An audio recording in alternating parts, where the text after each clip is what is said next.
Okay, so look, what's that? A what? A fork in the road. That's true. A fork in the road. The path diverges. The narrow road sometimes, splits. They're both the same size, but you know, you can use your imagination. So that's because we're going to talk about this now a little bit in the book of Jeremiah. One of my favorite verses, and I don't know how you guys have skated from hearing me pontificate on this one for a while. It's Jeremiah 6, chapter 6, verse 16 and 17. And it begins, "Thus saith the Lord." So to me, wouldn't that make it a commandment? Thus saith the Lord, and then he proceeds to tell you something. And that's what, we look at these prefabricated, rabbi formulated lists of the laws in the Torah, and they needed to come up with the number 613. And to me, a lot of them, as I've mentioned before, there's other ones in the book. And last week we did what I thought were the 5 first commandments, which of course none of those are in the deal. So you can check the tape for those.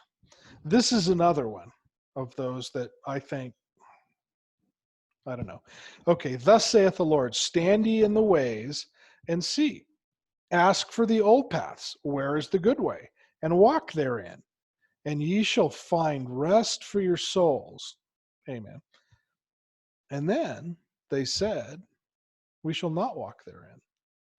And also I sent watchmen over you, saying, hearken unto the sound of the trumpet, so you don't get off the path. But they said, we will not hearken." And to me, these two are some of the most frightening verses in Scripture, because you'd have to read the whole context of the thing in Jeremiah. But, and this clearly was not written for us specifically. It was written for Jerusalem and the people of Israel, but we are the people of Israel. And when I look at the way things are going, this is exactly how the way things are going. In this last week or two, I have been shocked beyond words about what I have been seeing, and you have been seeing, I guess. The government makes some knee-jerk reaction, which they always make to problems that aren't really problems. And most of the time, people with some common sense will at least analyze it, consider it, think about it, put it in the correct perspective. And it just seems like people aren't doing that with this. I mean, even people that I would expect to just, laugh out loud at some of the ridiculous things that they're saying, or at least scoff at it. Now, I know I'm with Dan on this one. They're just folding like cards. They're not, and they're believing it, I guess. It's one thing to do it. It's another thing to believe it. And what I've discovered is that people who might respond like I do, that this is maybe a little overblown and maybe a bit of a knee-jerk reaction, and there's, a whole herd of deer in the front yard. These people that I would think would at least look with a skeptical eye at some of the things that are going on are just buying into it. They're totally believing it, to the point where if you mention something like, well, maybe you ought to think about this a little bit, you're getting death threats. And I mean, they're just vicious. And I'm shocked at how many people won't even think about this. And I don't care what they think and what they do. And but to me, that's a picture of exactly what's going to happen.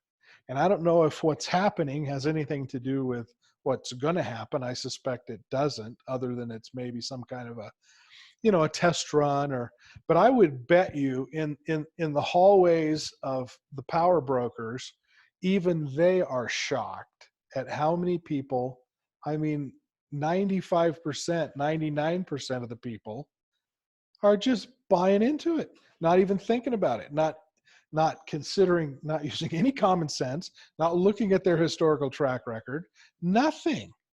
And they're, and these guys have got to be dancing with joy. And I think the other thing that's confounding them is the fact that the people they expected, the millennials, the young people who they have been grooming for 60, 100 years, they're not buying it. They want to go party. They want to go to the beach. They want to do what they want to do, and they're simply not buying it.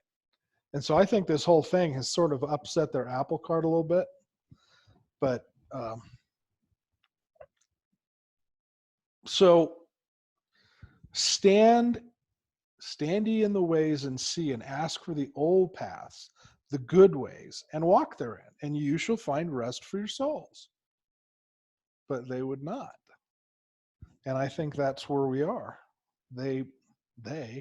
Those who consider, those of us who consider themselves perhaps to be believers and following the Lord and all that stuff, I am more concerned than ever now when whatever's going to happen starts to happen, they're just going to fall right in line.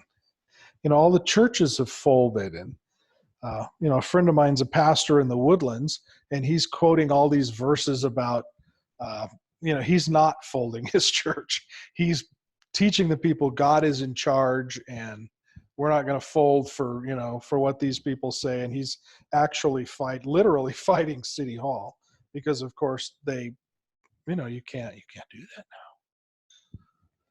And that's what it's going to be like. That's going to be part of the picture of what it's going to. And again, I'm not saying this is that, but I wouldn't be a bit surprised to see that this is maybe a test run or a dry run or something, because no one in their right mind could really think, all these things are going on that they say are going on. I did a job for a doctor earlier in the week, and she was telling me about all the stuff the CDC and the government and stuff are sending her as a doctor. And they're flat telling her, we have a fleet of military aircraft, and we're going to pick people up and take them against their will to a place in Atlanta to quarantine them, whether they want to go or not. And they're talking specifically to doctors. So they want all these doctors to get tested. And, and she's saying, there's no way. I'm not going to get tested. I don't want to go to Atlanta for 4 weeks or whatever, against my will. Single mother has a kid. What do? Right? Is the government going to take care of your child? I mean, there's all these knee-jerk reactions. And I don't think they've even thought them through. So today on the news, there was a guy saying exactly that. And you could almost hear everybody in the studio going, he can't say that. But anyway, so when we're talking about this verse in Jeremiah, it says, ask for the old paths, the good ways. And that the word, the term, old paths, is olam nathib. And olam is maybe a word It's often translated as forever. So you'll read, like, for instance, the Passover, the feasts. They are to be held olam, forever. But it actually means to hide, or it means ancient. It's a vanishing point. And the picture, and that's what today will be, is more pictures so you can think all this through.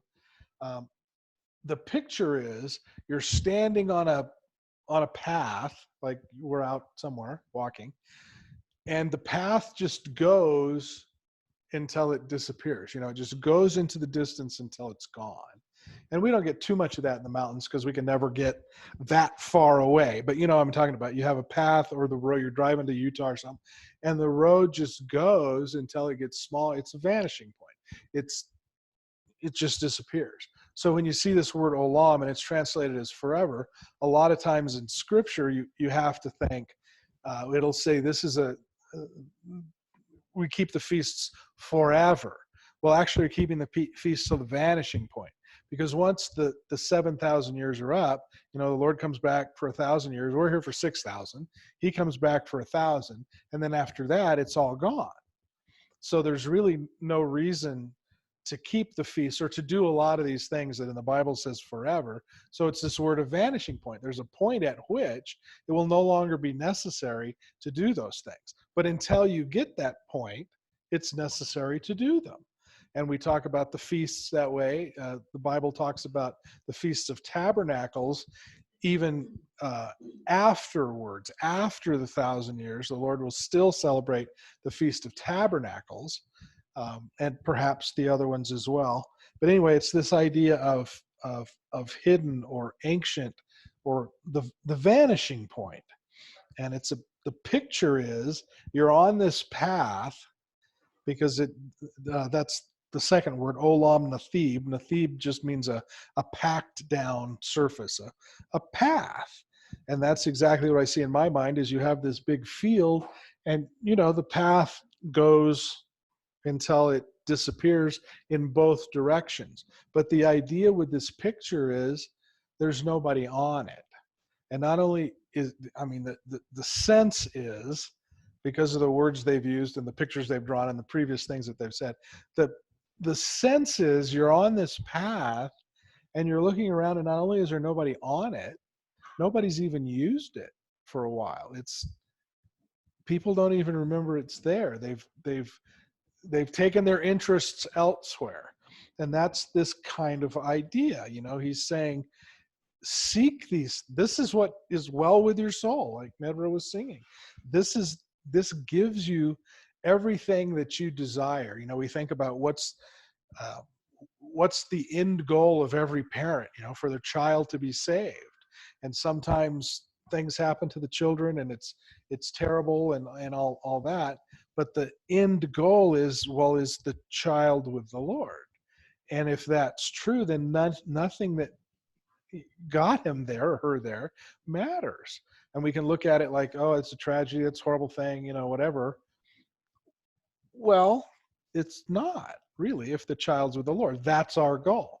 That's the goal for us, is that when our time is done and we've reached the end of our path, that will bring us to the presence of the Lord. And when that happens, nothing else is important. And remember, we've been talking about for the last couple of weeks, this idea of no vengeance, no revenge, and none of that stuff, because we're going to be in heaven with people that we've had disputes with. You can't have that in heaven. That won't be. So in order for that not to be, what's the mechanism? And I'm guessing that we will be so overwhelmed with the goodness of God that it won't matter. And none of this stuff will have mattered. So if that's true, then why do we let it bug us now? But this whole thing is kind of that Jeremiah is talking about, that I consider to be sort of an instruction from the Lord, that if we want our souls to be well, then we have to seek out the old ways and the good ways, the ancient path. And in Hebrew, ancient we think of ancient as old. The Hebrew thinks of ancient as being far in the distance. It can be ahead or behind. It's just a distance in time away from us. So when a Hebrew is looking at the ancient paths, it's the Lord is at the end of that path. And remember, in Hebrew, the paths do not go from here to there. They go around. It's always a circle. So that path might be a big circle because it's disappearing, and then it's coming back over here and you wind up where you started. Well, that's where the Lord is, right? That's what we're supposed to do, is wind up in the garden with the Lord again, where we can walk with him in the cool of the afternoon. And that's always what this picture is. And then the people said, but we will not walk there, and we want to do what we want to do. And I see all these college kids out on the beach having a good time because it's spring break, and they deserve it. They've worked so hard, never had a job in their lives, but they worked so hard. They need this. And they're just ignoring what everyone is telling them they need to do, because that's what they want to do. And setting aside the fact whether it's right, wrong, or indifferent, whether the government is helping or hurting, the fact is they're not making any bones about it. They don't care what you think. They don't care what you tell them. And that's the picture of us, Christians, of believers today. They want to believe what they want to believe. And if, you confuse them with what the Bible actually says, then they'll get angry. They don't want to discuss that stuff with you. They will not hearken. How do you see it? Oh yeah, yeah. Well, and it goes back to they just want to do what they want to do. It's not like any of them have spent any time studying the Bible or know anything about it. That's not what they want to do. And there go 50 more deer. So I don't know, but to me, it's just been a picture all week of the contrasts of, the government, the enemy, that Egypt is telling us we have to do these things for our own good. And I think a lot of us think about when the end comes, or, this entity or the government or whoever it is, the evil one, is going to come and take things and force us to do stuff. And I don't think that's how it's going to be at all. They're going to create a situation exactly like this, where all they have to do is drop a hint that, oh, you know what, we don't want you to talk to people. Okay, well, that's exactly what I'm going to do. We don't want you to go to work. Yeah, even though it will destroy my life and it'll destroy the city and everything. Okay, absolutely. And then the government says, oh, but we'll take care of you. And of course, that's gone from we'll take care of you to, well, maybe a couple of you will get a few dollars. And it's not gonna matter. All these people that live paycheck to paycheck, they're out of an apartment. Oh, we're gonna pass a law that they can't evict you. Well, what about the guy who's not getting the money now for his home, and he's gonna lose his house? Are you gonna fix that? They can't. They're not going to do any of that, but they'll keep making excuses and people will buy into it. They won't have to do any of this at a gunpoint. I think they'll just do something like we see going on and convince people that it's for their own good. Not only is it for their own good, it's for the good of everybody. Oh yeah, but police, and there's people who can go out. It's just you can't. And that'll be the way it is. And they'll make a case that that's required and necessary. And I'm just shocked to the bone to find so many people absolutely buying into it. And I don't know if it's true or not, and it doesn't really matter, because it is, if the Lord wants you, you're his, you're going home. But okay. So the picture of the Torah, the law, the commandments, instructions, judgments, statutes of the Lord, the actual picture in your mind should be the Lord is up on a mountain and he calls Moshe to come up. And Moshe goes up and he lays it all out for him. And if you remember the actual way that worked, he laid it out for him before. And then he made him go to the people and explain it. And the people said, oh, absolutely, we will obey all the Lord has said. So at that point, he calls him up to the mountain. He goes to the mountain. He receives the word, which is the actual Hebrew. He receives the word. And then, of course, he comes down with it. And, you know the story. But the picture is the Lord is at the top. He's on the mountain. And the word is flowing down the mountain. And unlike rivers that gather stuff from both sides and get bigger as they go, when the water comes from the top, when it comes from an ice pack or glacier or whatever it is at the top and it runs down, it might start big, but it gets smaller because it keeps splitting up. It's sort of the reverse of the way a river system works until you get this big slough's probably not the right word, but there's little trickles all over the place at the bottom. And when we used to live in Eaglevale, I used to take Penny, the dog, up to this time of year. In fact, would be great. We'd go up. I don't know. I think it's Battle Mountain. You go turn on the turn. That's like first right, and there's a path you can follow up there. And the path has a little river. And we would get out, and she was an Intlebucher and needed to stay wet because she would get too hot, and she had the double coat. So she would book it for the river and lay in the water, and it would take her 20 minutes to soak up through this double coat, to soak all the water so she could go, without overheating. And it was fine. There was all these little eddies and stuff, and it was great. And as you walk up the path to the top of the mountain, it just gets bigger and bigger and faster, and harder, and it's coming downhill, and there's all these rocks. And by the time you get to the top, it is so loud you can't even hear yourself think. It's moving so fast, and it's all these waterfalls off these rocks. It's all white water. I mean, it's brutal. The dog won't go anywhere near it. She, stands a goodly ways away and looks at it. She won't even get a drink there because it's too intense. And that's always the picture I see with this.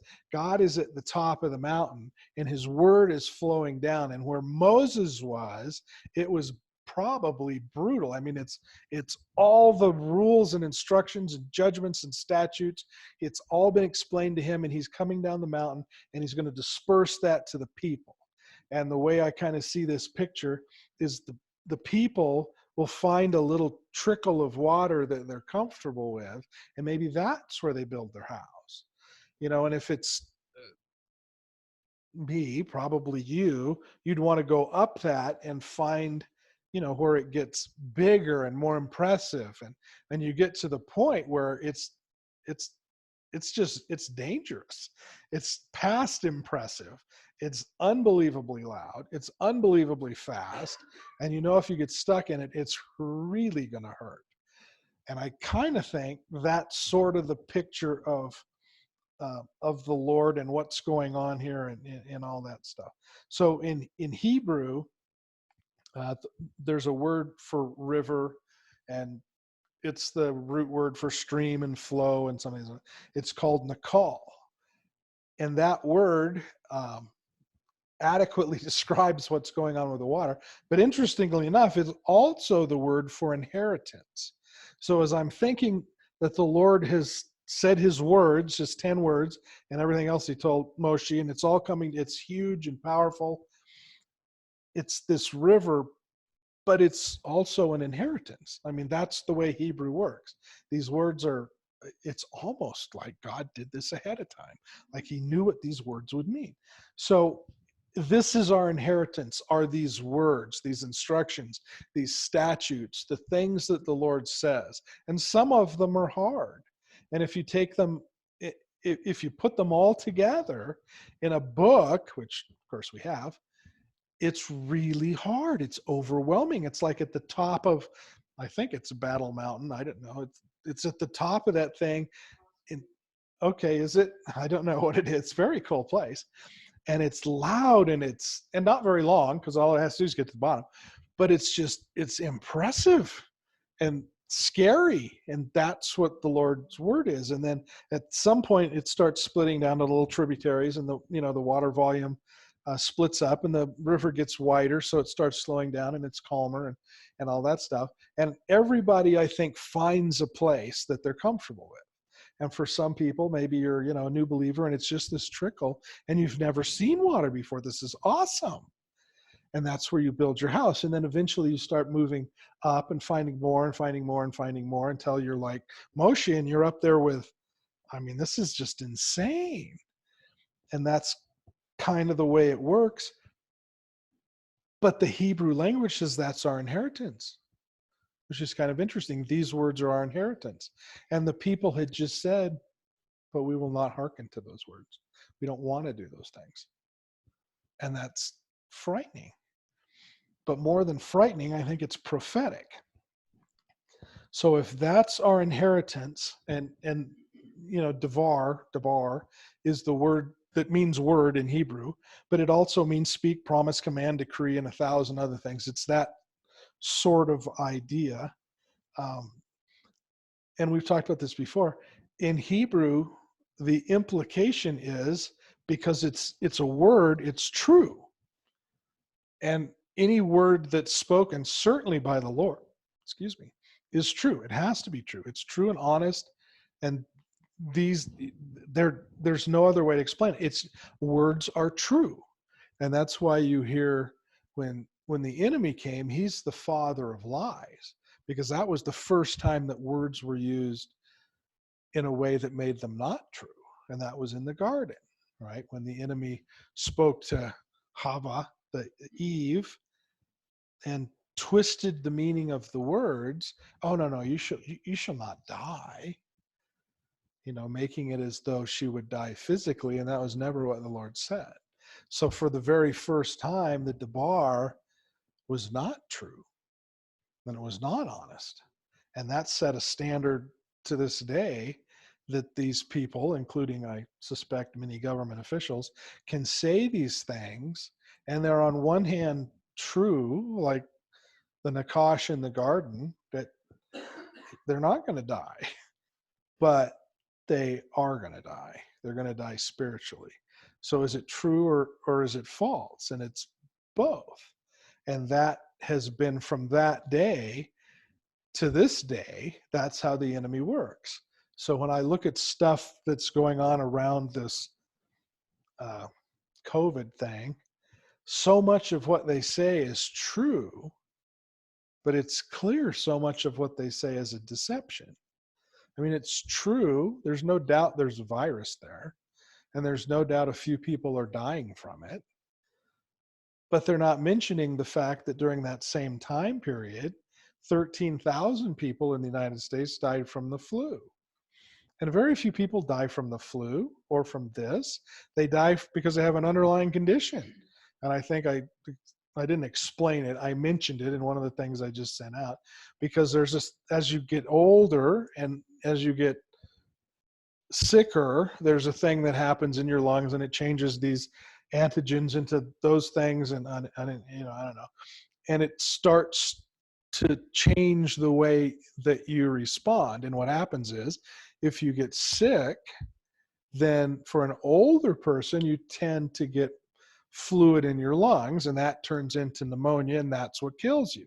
Well, it's not that the flu or the cold or the food poisoning from the bad burrito killed you. It's that it triggered all these things that would naturally happen in a person of 70, 80, 90, I don't know how old, it's maybe not in awesome health, and they die as a result of basically their lungs filling up, of pneumonia. But the disease didn't kill them. So it's pretty disingenuous to me to say 250 people have now died from COVID, because when you look at it, of those 250 people, all but I think 0.3% have been people with underlying conditions that are older, that are susceptible to this lung issue, where it triggers the lung to, I mentioned some of it on whatever it was I sent, the ABC and the NBC and the QRB and whatever, all that stuff happens, and pretty soon they're dead. Well, that's not because of the disease. Only 3% of those, or 0.3% of those, have actually died with no underlying cause from the disease. Well, so is that true or is it a lie? Well, I guess it's both. And that's what I see is going to happen as we approach whatever is going to happen to get us to the end. And whatever these events are, or event is, it will be both terrible and good, because it'll be terrible because so many people are going to be confused and lied to and make the wrong decision and all that. But it will be good because from the very beginning of the book, his goal is to separate the sheep from the goats. We have to have a mechanism through which people will be forced to choose. Are you going to follow me, or are you going to say, I'm not going to go there? Well, that has to happen. It has to. And I can't tell you, obviously, the mechanism that will happen, that will cause that final, choice, but I know it's going to come, and everyone has to make a decision. So Jeremiah is saying, and I guess I've been saying for a long time, pick the old paths, pick the good ways, pick you remember, we've talked about this before, the kadem, it's that word that's often translated as east or eastward, towards the sun. It's that word that means, it that's the old, well, here, I've got a few. I know, big surprise for you. Isaiah 46:10, which we quote all the time, declaring the end from the beginning and from the ancient times, and that's that word kaddim, the things that are not yet done, saying, my counsel shall stand, and I will do all of my pleasure. Genesis 2:8, it says, and the Lord God planted a garden eastward, kaddim, in Eden. Numbers 2:3, and on the east side, Kedem, towards the rising sun, shall a standard of the camp of Judah pitch. And if you remember the context of that, that's when they were laying out, they were traveling through the wilderness, and they would put the temple of the Lord in the middle, and then the children would park in a particular pattern. And it was a cross, in fact, if you were to look at it from above. And this tribe was here and that tribe was there and that tribe was there. So the way it lays out, and this is the verse that lays that out, on the east side towards the rising of the sun shall a standard of the camp of Judah pitch. So Judah was the furthest tribe east, the one closest to the rising sun. Judah, by definition then, would be the one who would see the light first. The sun would come up and it would first fall on Judah. And then I think Reuben, and I can't remember now how the camps went, but it would come along those three, and then the temple would get it, and 9 tribes, would sort of get the light, and then it would go to the last 3 tribes. So there was some time between the time Judah first saw the light and between the time the rest of Israel finally saw the light. And we read that and think, oh, that's cool. And we were given instructions on how they moved and what they did and the protocol of packing the temple up and moving the tent. We're given all that stuff. And all of that's true, I'm certain, and all of that had meaning. But think about what this says. Judah sees the light first. Well, all the rest of the tribes comprise the nation of Israel. And when we think about Israel, I think we probably know the word Israel means under God's authority. So that has come to mean us, Gentiles who have joined themselves to the God of Abraham, Isaac, and Jacob. Because we have let God have authority, or hopefully let God have authority in our lives, so we have become Israel. And we read all of these, Ezekiel 37, where he takes Israel and Judah, 2 sticks, and he makes them together at one. When does it happen? Well, it happens at the end. And we read the same thing in Hosea. These people that were not my people will be my people. When does it happen? It happens at the end. Paul talks about the wild olive tree and the natural olive tree, and the branches from the wild olive tree are grafted onto the natural olive tree. When does it happen? It happens at the end. All of these things happen at the end. So the picture here is Judah gets the light first. He sees the light. He receives the word of the Lord. He receives the Torah, all of this stuff. And it takes some time to get it to all of Israel. Well, I'm convinced that's no accident. It's not written that way just luck of the draw that Judah got that spot. It's written that way to tell us something. And it tells us exactly what it's telling us. The Jews will get the word first. Judah will get the word first. And it will take time for the rest of Israel to get the word. But there's a time coming when all of Israel will have the word. And we can read about the specifics all through the rest of the Tanakh.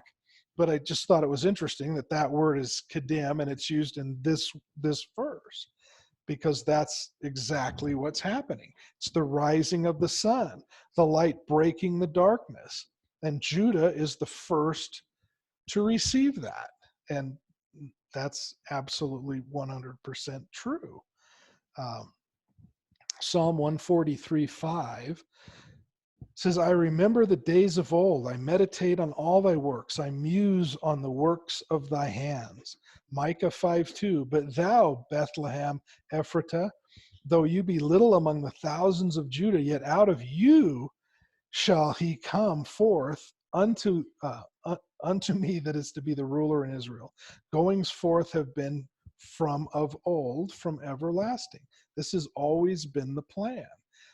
the Lord, when the Lord created everything, I suspect, and I suspect that the patriarchs were told. They already knew. Adam seemed to know. Even Nimrod seemed to know.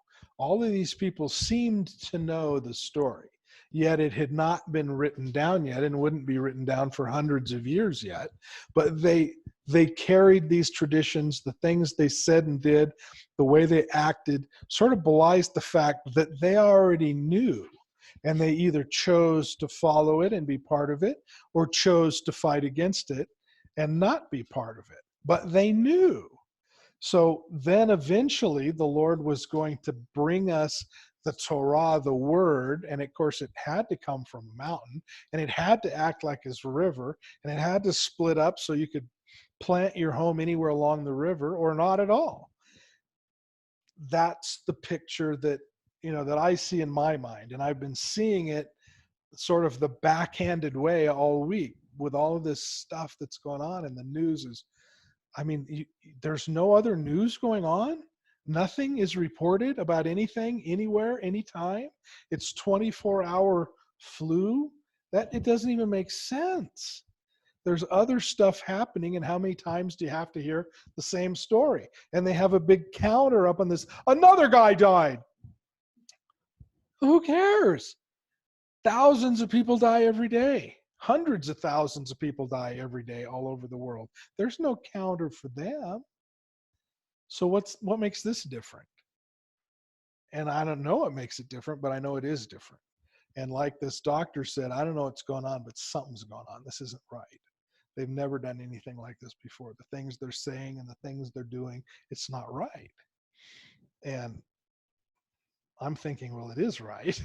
It's just, it's right because it's wrong. It will be this way before it leads to the end. Something has to separate the sheep and the goats. We have so many people now that they go to church, or our new Methodist church, but she's a lesbian. That's not a church of God. You can't do that. You can't just pick parts of the Bible you want, pick the laws, the instructions, and the judgments you think are nice, and say, oh, we're going to work with those and not these other ones. It doesn't work that way.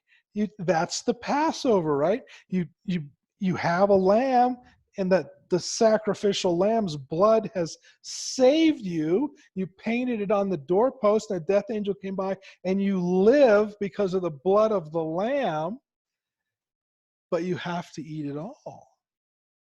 That's part of the Passover. And if you don't have enough people, then you get more. You get another family. And you get however many people you'll need so that you eat it all. None of it can be left till the morning, because you can't just take some of the Savior. You take him all, or you take none of him. You've put your house on a little trickle because that's enough water for you, and you don't want to have the trouble and the issues of being up there where, things could happen. Well, that may not be enough. You may need to know all of the word. You may need to know what Moshe knows. I don't know.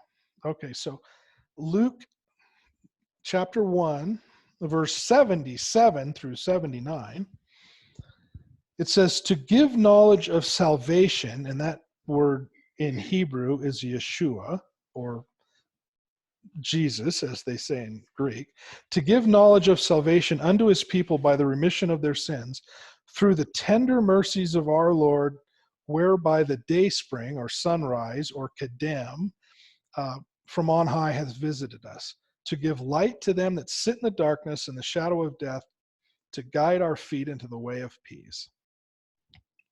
That's the deal. And we somehow think, like all these kids on the beach, that, oh, no, I'm good. I'll just do what I want to do. I'll figure my own way there. Good luck with that. Okay, Psalm 103, verse 12.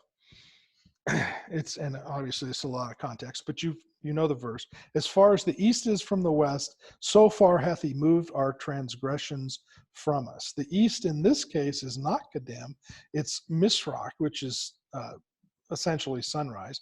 From the west, Ma'arab, and that again, that's not the typical word for west, but it's Maharab. And Ma'arab is an interesting word for west. It's the center of that word is Arab, which means to mix. And Arab is the English word Arab, which is a mixed race. It's someone who has taken a little of this and a little of that. He's mixed a little bit of the Lord of the Bible with a little bit of the Catholic Church and a little bit of these guys, and come up with something that he's hoping will be palatable to everybody. And in fact, it's palatable to nobody. But that's Arab, that's Edom, that's Ishmael and Esau, Amalek. It's those guys, the traditional enemies from day one. Ishmael was never the chosen child. He was always the child of the flesh. Always. From day one, he was a child of the flesh. And how did you get Ishmael? From Hagar. How did you get Hagar? Because Abraham lied to the Pharaoh. He was chicken. He thought the Pharaoh was going to kill him and said his wife was his sister. And the Lord had to intervene and tell the Pharaoh, no, you can't do this with her. She's married to him. That would be bad for you. So he gives Abram gifts to leave. Take your God and leave. I don't need this kind of trouble. Even the Pharaoh knew that this God was the God, and he knew he didn't follow him, and all he wanted was for him to just get out and let me give you these gifts. In fact, I'm going to give you my daughter. Take my daughter, please. So we don't know what's going on there. But take my daughter, and that's how you get Ishmael, son of the flesh. Those have been the enemies of God's people from the beginning. So this same word Arab is that, remember when Noah crashed the ark and then the water started to recede and he could start to see the treetops, and he sticks a bird out on his hand and he says, go, tell me what's up. What did he put on his hand? A raven. What's the word in Hebrew? Orab. Wanderer. This thing didn't care about Noah or anybody in the boat. He only cared about he never came back. There was no reporting back to the master. He just took off. Well, that's not a coincidence. That's an Arab, a wanderer. There is an enemy and there is a God. There's the truth and there's a lie. And you say, but I'm not going to hearken unto that. I want to go my way. It's frightening. But that's how they are. They're concerned only for themselves. That was the case of the raven. That's the case of the Arabs. That's the case of these people who choose not to follow the Lord. How many of those kids on the beach go to church? Probably a lot. But they go to a church that might have a lesbian pastor, or they go to a church that doesn't teach the word, or they go to a church that's okay with them cohabitating, because it's spring break. I mean, who doesn't? That's not a church. That's a lie. That's the enemy. That's the guy saying, oh, he didn't say that. You won't die. When in fact, you are going to die. Okay. So that just brings us to today with all the stuff, and I don't want to belittle the people that are actually sick and the people that are actually dying, because some are. But there's something bigger afoot. And if they're using this as a test bed, or I don't know why, and I'm convinced Trump is just like washed up in this whole thing. He's got no clue what's going on. All he knows is this isn't good. Although his rating or whatever has shot way up. Most people like the way he's dealing with this. He's like at 50. He's never been at 56% before. They're digging it, and he's going with it. And I think he's just like kids on the beach and everybody. I think he's just a pawn in this. He's just being swept along, doing what he needs to do. and we'll see. And I'm sure he'll get the ship righted again. But when I see, I've got all these emails. Well, what do you think's going on? Well, what's the deal? I don't know. But I know this is showing us something. And I think it's like everything else in Scripture. We've talked about these laws and rules and instructions and all that. They're not for somebody else. They're for us. If I read this instruction or statute or this law, it's for me. It's not for me to say, well, Dan's not doing that. I need to talk to him about this. He's not doing that. That's not the purpose at all. The purpose is for me. And I need to get my ship right. And if I get my ship right, then maybe Dan will look at my ship and go, maybe I should do that. That's how it's supposed to work. And that's how I think this is working. This I don't know what the deal is with this, why the overreaction, why it's going the way it's going, why all the, we're going to shut everything down. We're going to shred the Constitution. We're going to do whatever we think we want to do and see if people will do it. I think the point is, it's a test. They want to see how many people will do it. And everybody's doing it. So what does that mean for the path? It's a narrow path. And if you want to stay on it, you need to hearken unto the things of the Lord, to the old ways, to the good path. And what is that? That's this. That's the Old Testament, the Tanakh. That's the only words that God ever spoke. And the New Testament is a bunch of Jewish guys who understood these words and understood the meanings, living to the best of their ability with those words in that way. And they recorded history as they did that. And they went places and they lived in a way and they said things and they did things that caused people to want to join them, and by joining them, joining their God. And none of them said, oh yeah, this is for me, follow me. They all said, if you do this, you're following God. And this is what you should be doing. And we're not doing it anymore. I mean, in mass, churches aren't doing it, let alone the other parts of the world. The various words in some of these things that I was going to use, it talks about the da'at, the intimate knowledge. God has an intimate knowledge of you, and you are supposed to have an intimate knowledge of him. And that's how you camp, right? That's the word grace, Cain. You camp with God because you know him and because he knows you. And that's the only way that would ever happen. If you don't know him, you're going to camp with God. And God doesn't want you camping with him unless you know him. If you're one of these guys that say, I hearken not to do that. I do not want to follow you. I do not want to follow the old ways, the ancient paths. I think we need to update this whole mess. Okay, then. Just remember, you're not telling that to me. You're not telling that to your pastor. You're not telling that to your dad or your best friend. You are telling that to God. I do not want to follow your words. I don't think they're right. I think we can do better. Well, that's a pretty dangerous place to be. Okay, so as I was struggling with a message today, the wife comes in and says, why don't you talk about fear not? Because, everything that's going on, everybody's panicked and fearing.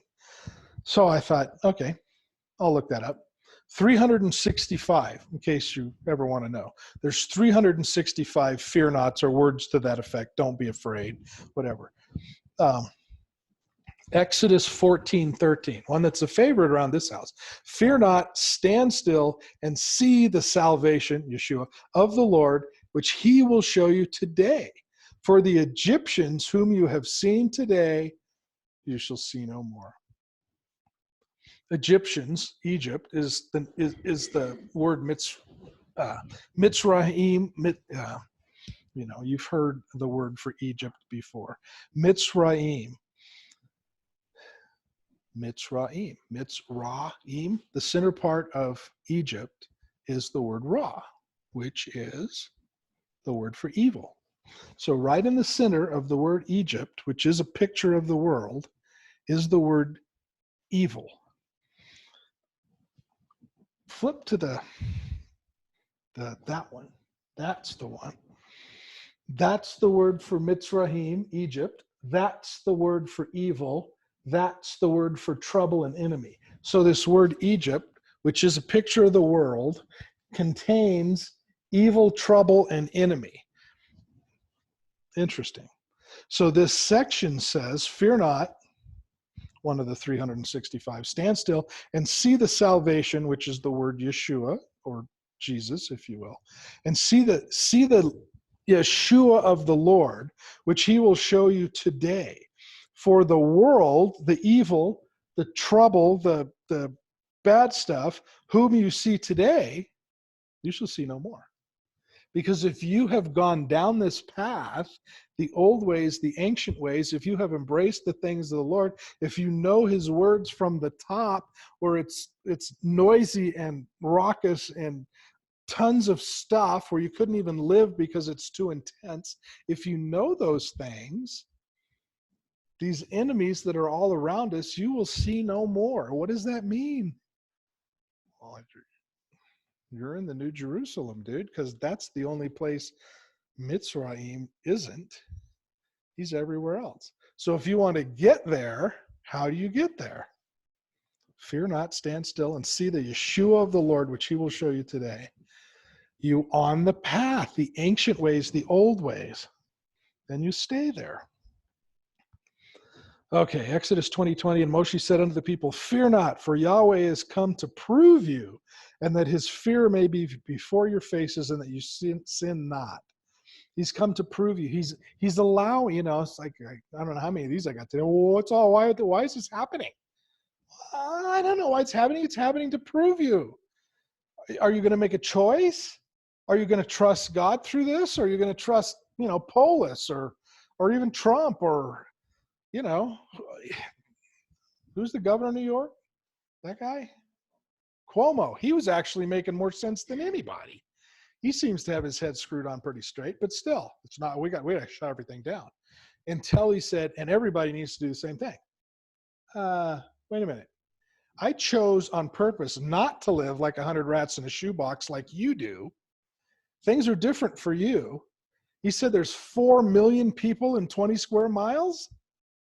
We've got, 600 square miles and 20,000 people? I would prefer to live this way. So I don't need to do the things that you need to do for your rats in a shoebox. That's a whole different deal. But anyway, why is this happening? The Lord never, not that he and Saul Alinsky are pals, but the Lord never lets these things go to waste.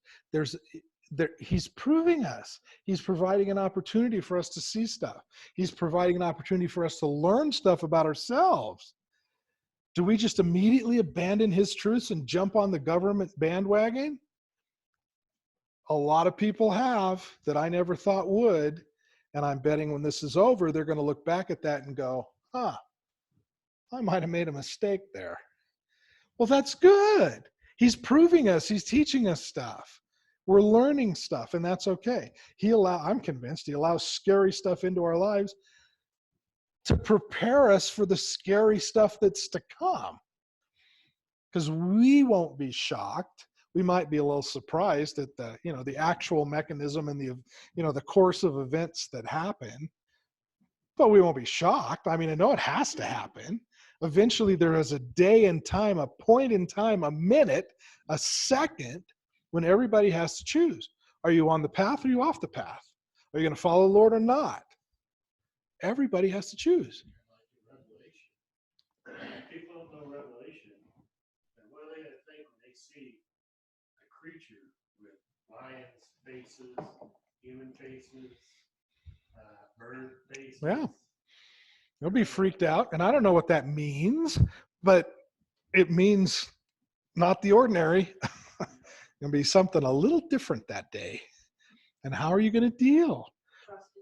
Exactly. And we all say that, and there's not a single person that goes to a single church, no matter how bad the church is, that will not approve of what you just said. Oh, trust in the Lord, everything will be fine. Well, okay, it's one thing to say it. It's another thing to do it. Look, stuff's happening. People are dying. You're going to get sick. You're going to trust the Lord. You're going to trust the government. And it just blows me away. Yeah. Oh my gosh. Did you see the one in I don't know, one of the Facebook things? The lady did the math.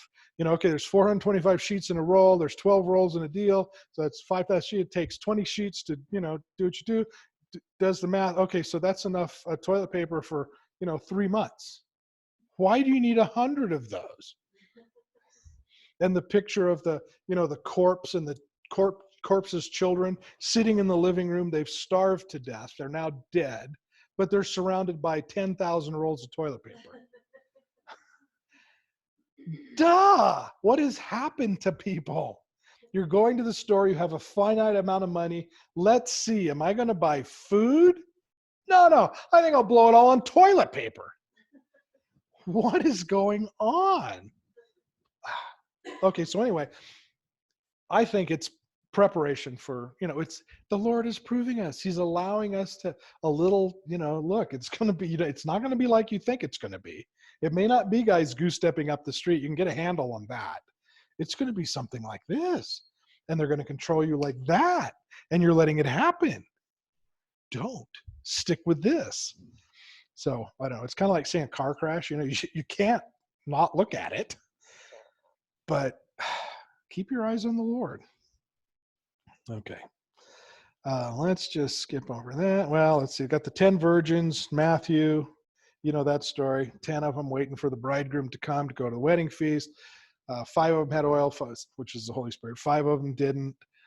Bridegroom comes, big surprise. Oh, lend us some oil. We can't lend you oil. Don't have enough. Go get your own.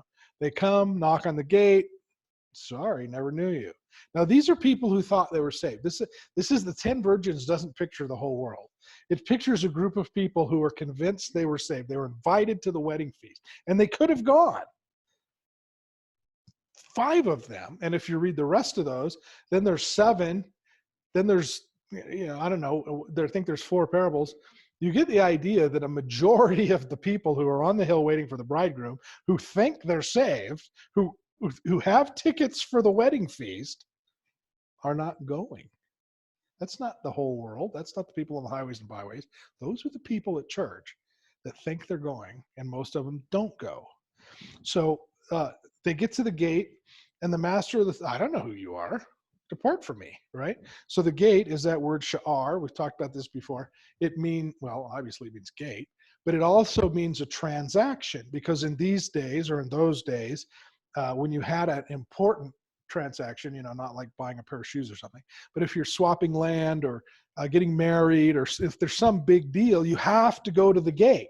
You have to go to where the elders are, and you have to make this transaction. So this word sha'ar came to mean transaction, because that's where all the transactions were happening. Moriah, Mount Moriah is from the words ra, to see, ra'ah, to see, and Yah, God.